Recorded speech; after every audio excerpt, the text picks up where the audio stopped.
Hello everyone, welcome back to my channel. I am going to take this poetry after a long break. Okay, this is another poetry in RPSC syllabus of first grade. This poetry is by William Wordsworth. I wandered lonely as a cloud, and this poetry is also known as Daffodils. Okay.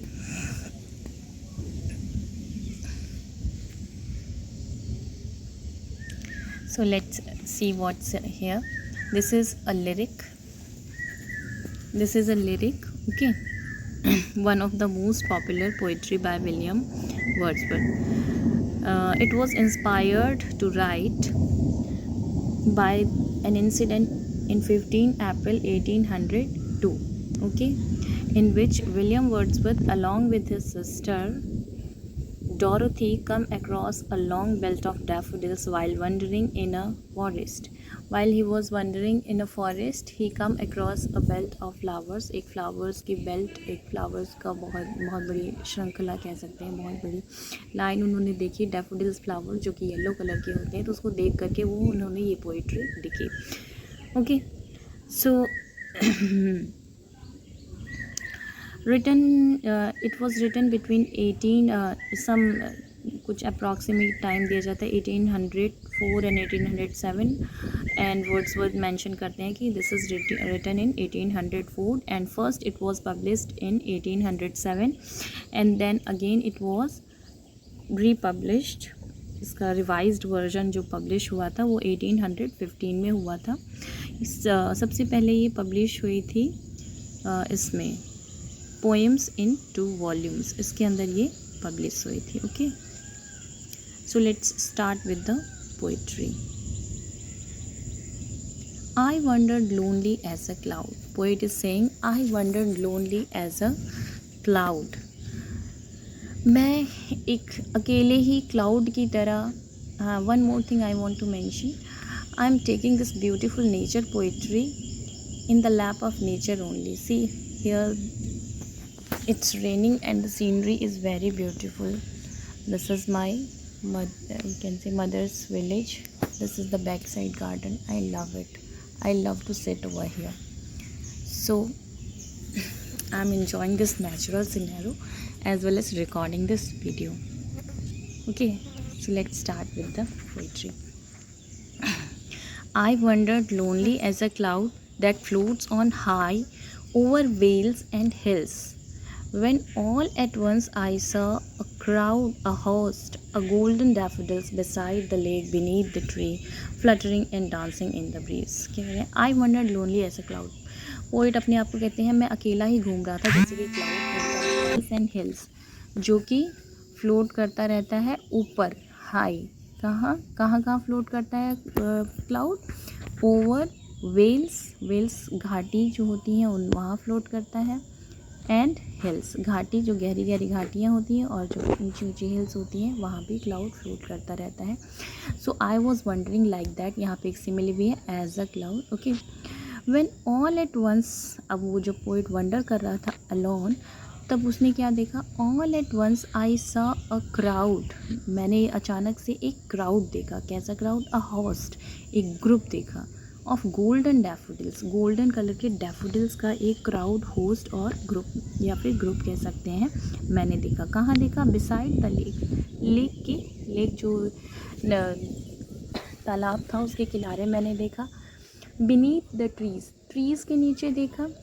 Fluttering and dancing in breeze. वो क्या कर रहे थे? Flutter, जैसे कि इधर उधर झूम रहे थे, फ्लटर कर रहे थे और डांस कर रहे थे हवा के अंदर. Okay, continuous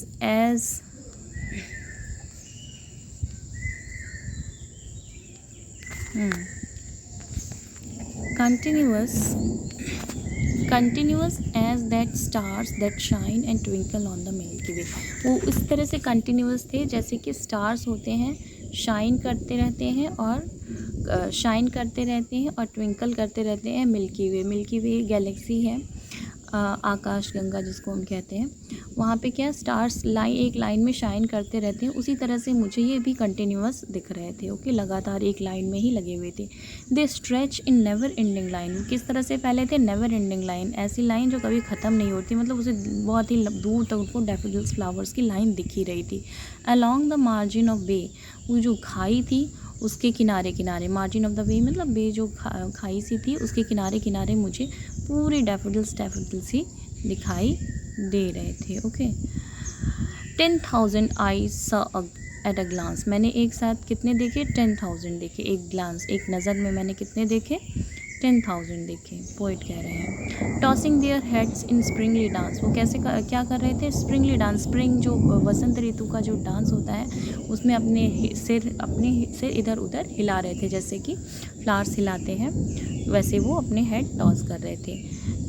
the waves beside them dance, the waves beside them danced, उनके किनारे किनारे वेव्स थी जो पानी की लहरें थी वो भी डांस कर रही थी। But they out did the sparkling waves in Glee, लेकिन वो डैफोडिल्स थे वो उसको भी आउट डिड मत करना मतलब उसके भी आगे निकल जाना, जो स्पार्कलिंग वेव्स थी उसके भी आगे निकल गए, जो खुश इन देयर ग्ली, वो इतनी हैप्पी दिख रहे थे। Glee means happiness with shine, कि वो डैफोडिल्स जो थे उसके भी आगे निकल गए। A poet can not but be gay, a poet कुछ भी और नहीं हो सकता है बट गे, खुश हो सकता है। इन सच अ जॉकंड कंपनी, ऐसी jocund company, jocund means happy company, ऐसी हैप्पी कंपनी में पोएट सिर्फ खुश हो सकता है। गे मीन्स खुश, happy. I gazed and gazed, मैंने उनको देखा एंड देखा। To watch, gaze means to watch carefully. But little thought, मैंने कुछ भी नहीं सोचा, बस I continuously kept on gazing at them, उनको देखता रहा। I was lost in that beauty. When what wealth the show to me had broad, ये जो शो था, सामने का नज़ारा था, उसने मेरे को क्या वेल्थ, क्या संपत्ति दी थी। Okay, means it's goes beyond words, वो बहुत ही मतलब बहुत ही प्रीशियस वेल्थ थी जो उसको उन फ्लावर्स को देख के मिल रही थी। फॉर ऑफ्टन, क्योंकि ऑफ्टन अक्सर, when on my couch I lie, मैं अपने काउच सोफे पर जब मैं बैठता था या रेस्ट करता था, इन वैकेंट और पेंसिव मूड, इन वैकेंट मतलब खाली टाइम में, या फिर कुछ पेंसिव मूड मीन्स कुछ सोचते रहना।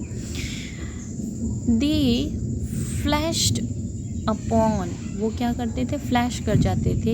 इन इनवर्ड आई, वो जो डैफोडिल्स का जो नज़ारा था वो मेरे इनवर्ड आई, अंदर की जो आंखें हैं उन पर एक तरह से फ्लैश, एक फ्लैश में वो सारी की सारी चीज़ें दिख जाती थी। Okay, they flashed upon that inward I which is bliss in solitude.